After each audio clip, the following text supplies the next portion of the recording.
La vision à long terme. Frère, tu mets l'argent actuellement et puis tu regardes.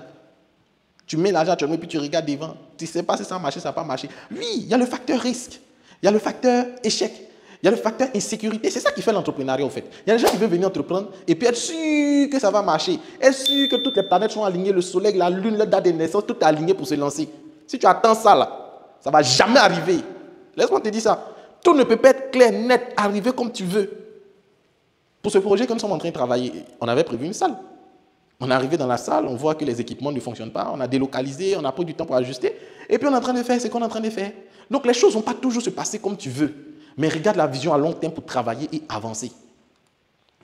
Maîtrise émotionnelle, garder le contrôle face à la pression et aux critiques. Frères, sœurs, il y a la pression de l'entrepreneuriat. Pression des parents, pression des collaborateurs, pression des impôts, pression, dépression.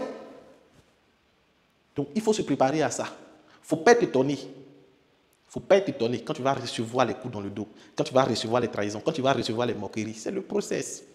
On est tous passés par là. Bienvenue. Donc, tu dois avoir la maîtrise émotionnelle. L'empathie map. Donc, se mettre à la place de l'autre, le client, le collaborateur, le partenaire. Qu'est-ce qu'il ressent, ton client? Qu'est-ce qu'il ressent? Qu'est-ce qu'il voit? Qu'est-ce qu'il entend? Qu'est-ce qu'il dit? Qu'est-ce qu'il fait? Quelles sont ses souffrances? Quels sont ses gains? Donc, tu dois pouvoir comprendre ce principe-là et travailler là-dessus si tu veux réussir. Parce que si tu ne travailles pas là-dessus, ça risque de te créer des complications dans ta réussite. Un autre élément, il y a l'écoute active. En termes de compétences, l'écoute active, ça c'est un élément capital pour réussir.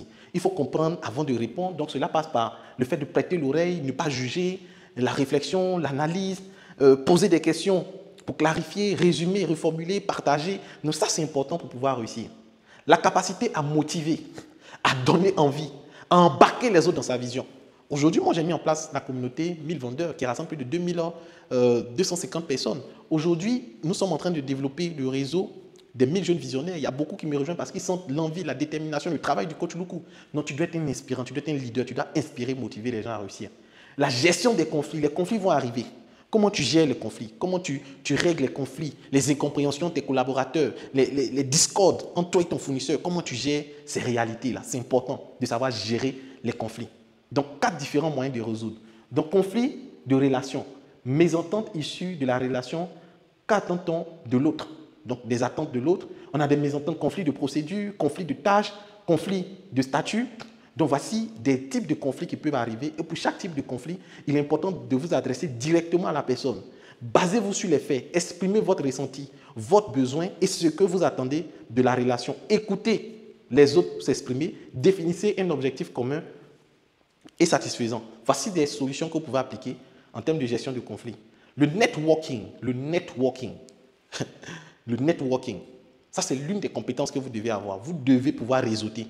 Vous pouvez, et c'est pour ça que vous êtes dans la communauté 1000 jeunes visionnaires. Vous devez vous faire des contacts pour pouvoir réussir. Parce qu'il y a quelqu'un qui connaît quelqu'un qui connaît quelqu'un qui connaît la personne que tu veux toucher, qui va acheter ton produit, qui va acheter ton service, qui va te donner le marché que tu recherches. C'est pour ça que j'ai écrit le livre « Relation est mieux que diplôme ». Comment bâtir un réseau d'affaires et d'influence. Je te recommande ce livre-là pour pouvoir développer des stratégies de networking.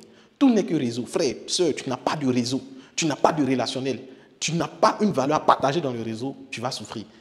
Prends ton livre, comment bâtir un réseau d'affaires et d'influence puissant, relation est mieux que diplôme. Ça, c'est important.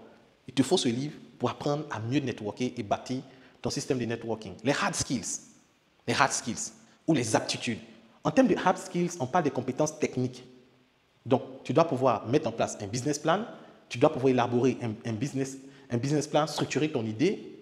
Tu dois maîtriser l'analyse financière, donc lier un compte de résultats, optimiser la rentabilité. Donc, tu dois avoir une bonne gestion comptable si tu veux pouvoir réussir. Tu dois maîtriser un peu de comptabilité. Tu dois maîtriser les stratégies de pricing, comment fixer des prix intelligemment. Donc, basse qualité, haute qualité, qualité haute, qualité basse, le prix élevé, le prix bas. Donc, tu dois apprendre à te positionner sur le pricing. La veille concurrentielle et stratégique, donc observer, anticiper. Donc, tu dois pouvoir comprendre la veille concurrentielle et stratégique. Donc, la veille concurrentielle et stratégique touche le volet commercial, concurrentiel, juridique et fiscal, économique et financier, scientifique et technologique, social et sociétal. Donc, management des équipes, tu dois savoir manager des équipes, comme tu peux le voir ici avec mon équipe Royal Cosmétique. Donc, recruter, former, motiver, sanctionner si besoin, tes équipes, le management des équipes, tu dois pouvoir le faire. Tu dois aussi maîtriser l'analyse SWOT, qui est une analyse qui nous permet de pouvoir trouver le positionnement unique. Donc, comprendre les forces, comprendre les faiblesses, comprendre les opportunités, comprendre les menaces. Donc, le S de SWOT, c'est Strength, qui signifie force. Donc, les compétences que vous avez, les avantages que vous avez par rapport à la concurrence, la ressource financière et technique que vous avez, les images de marque, la réputation que vous avez, le manque de compétences dans certains domaines, le déficit d'image, mauvaise réputation, les coûts de production, ça, ce sont des faiblesses que vous pouvez avoir, les opportunités, l'émergence des nouveaux marchés, le digital, l'intelligence artificielle, les menaces, la forte concurrence, ça peut être un nouveau décret que le gouvernement vote par rapport à ton secteur d'activité. Donc, l'analyse SWOT vous permet de trouver un positionnement et de bien vous installer sur le marché. Ça, c'est une compétence que vous devez avoir. Digital et marketing. Donc ça, ce sont des compétences que vous devez avoir. Vous devez maîtriser la bureautique. Je vous demande pardon. Formez-vous en informatique.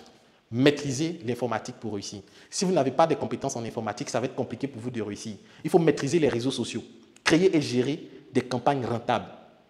Vous devez vous former en copywriting. Donc j'ai écrit un livre qui est comment écrire une offre irrésistible et vendre à outrance grâce au digital, l'art d'écrire pour vendre. Donc ce livre-là va vous aider à vous former en copywriting. Vous devez maîtriser le référencement naturel, payant. Ce sont des choses que vous devez maîtriser si vous voulez réussir en entrepreneuriat. La création des sites web, WordPress, Shopify, WooCommerce, etc. Utilisation de l'intelligence artificielle, ChatGPT, Canva AI, gagner du temps et booster en créativité avec l'intelligence artificielle. La création de contenu. Tu décides d'entreprendre, tu dois apprendre à créer du contenu, des vidéos, des images, des textes, des podcasts pour pouvoir réussir. Tu dois te former en graphisme, design et graphisme, Canva, Photoshop, créer une image de marque et attirante.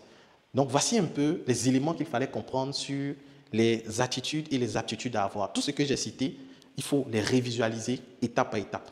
Nous allons voir dans le dernier module les piliers d'un entrepreneur à succès. Sur ce, prends soin de toi et rendez-vous dans la prochaine formation.